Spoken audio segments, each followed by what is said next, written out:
Sa isang umuunlad na bayan sa Pangasinan, matatagpuan ang isang paraisong nililinang para lalong mapaganda at dayuhin ng mga turista.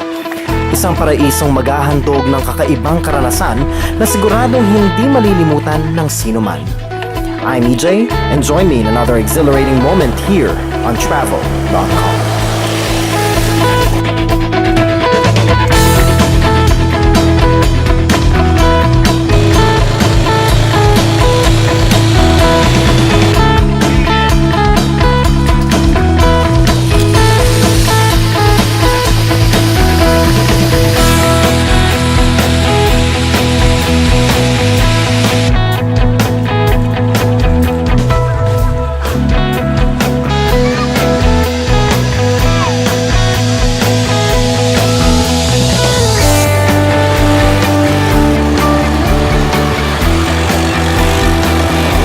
Sa 6th District ng Pangasinan ay matatagpuan ang Balungaw kung saan naroroon ang inactive volcano na Mount Balungaw.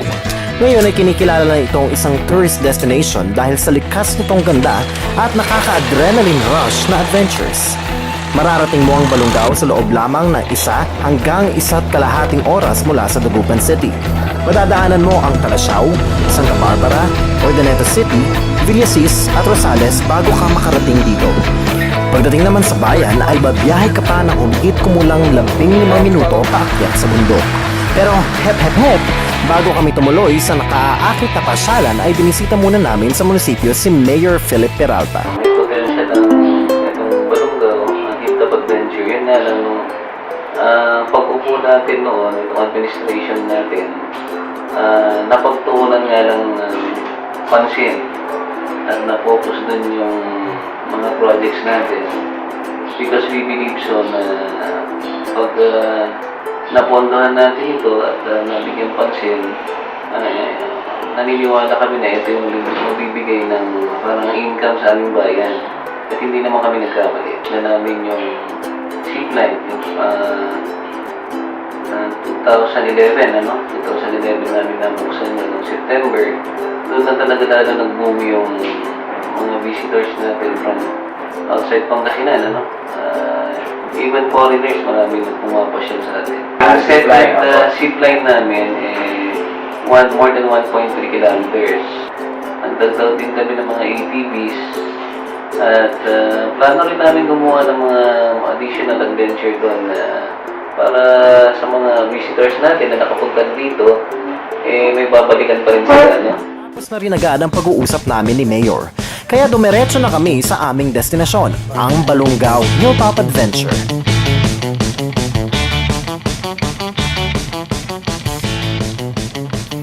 Kahit ikalawang pagkakataon na ng pagpunta ko dito, pagkamangha at matinding excitement pa rin ang naramdaman ko, kaya naman agad kong sinubukan ang mga adventure dito na hindi ko pa nasubukan at kahit yung mga nagawa ko na sa una kong pagbisita. Una ko ang sinubukan ng bungee trampoline.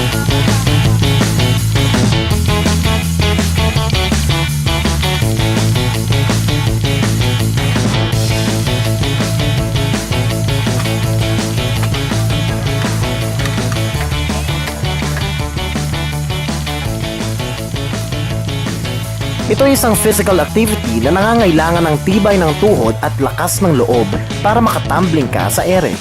Well, pwede kang mag-feeling gymnast dito. Isinasagawa ito sa pamamagitan ng pagkakabit sa iyo ng harness. Ito na po ang bungee trampoline ng Balungaw. Pagkatapos ito ay maaari ka nang magtatalon sa malaking trampoline na maghahagi sa iyo sa ere kung saan maaari kang magpaikot-ikot. Yan ay sa halagang 100 pesos lang. Habang pinapanood ko ang lalaking ito ay inisip kong madali lang ang activity.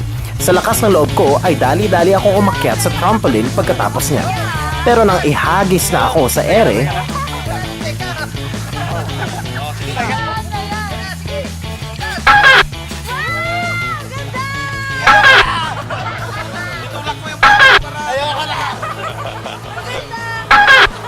sumunod na sumubok ang kasama kong si Will na on the wings of love ang drama.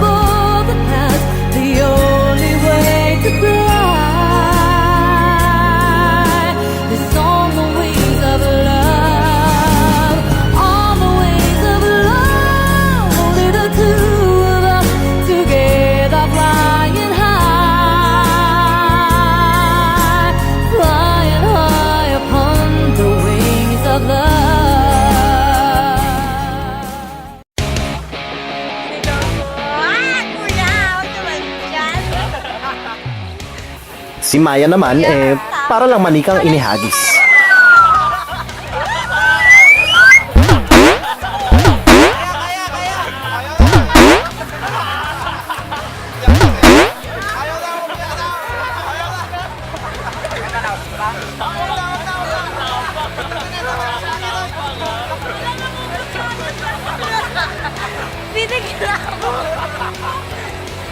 Pagdating naman kay Keith, well, never mind. Dahil nga sa kanyang size, minabuti na lang niyang tumawa ng tumawa.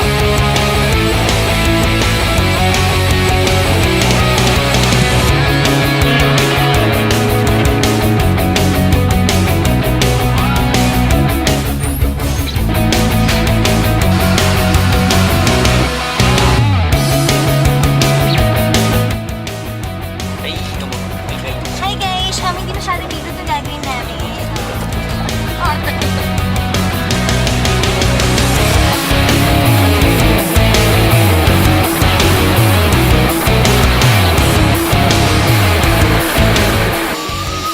Pagkatapos ng death-defying stunts, sinunod na namin ang zipline na may habang 600 meters.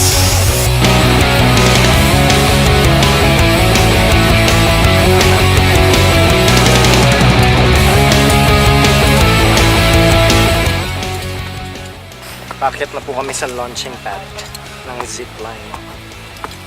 Tara na. Sino-sino po kaya atras?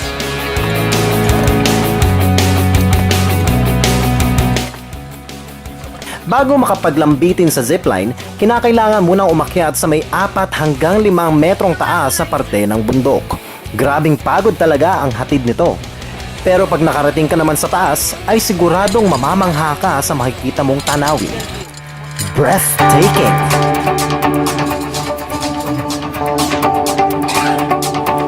At nang mahabol na namin ang aming hininga, isa-isa na kaming sumalang sa kasabik-sabik na zipline. Lampas mo sa may hukay, doon ka na freewheeling, parang Superman siya.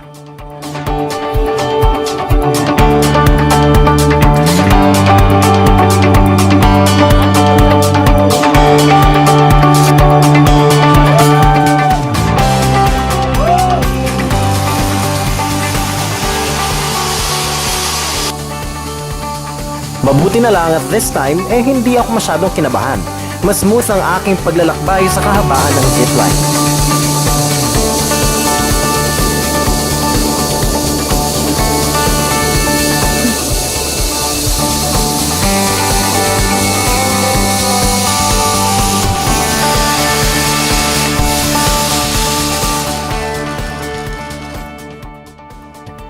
Pagkatapos, driving naman ang aming sinubukan.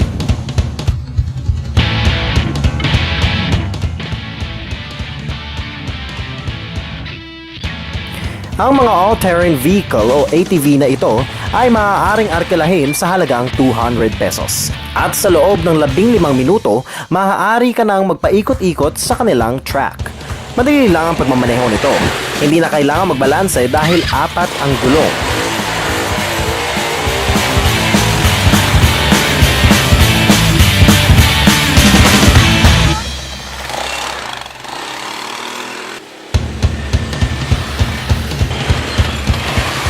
Kung ang iba kontento na sa pag-ikot-ikot sa track, ako at ang aking cameraman ay buong tapang na nag-alam motocross rider sa pag-akyat sa gabundok na lupang ito. Well, ilang beses ako nabigo at paulit-ulit na umatras pabalik sa baba. Pero sa huli ay nagtagumpay naman ako. Haha! Exciting!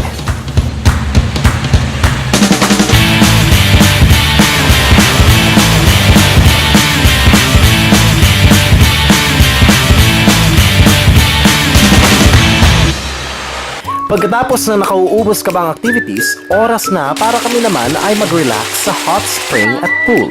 Hindi mo nga dapat palampasin ang hot spring sa bundok ng Balungaw. Pero beware, hindi ka pwedeng lumublob dito ng higit sa 15 minuto. Yan kung gusto mo talagang maging human nilaga dahil sa init ng tubig. Hi! Relax, relax, relax. This is what you call life.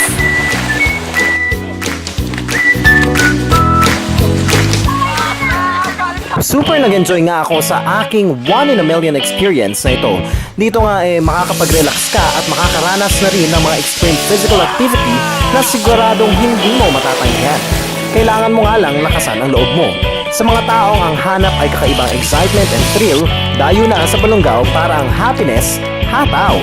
Till next week, dito sa inyong official web travel guide, this is travel.com, where adventure never stops.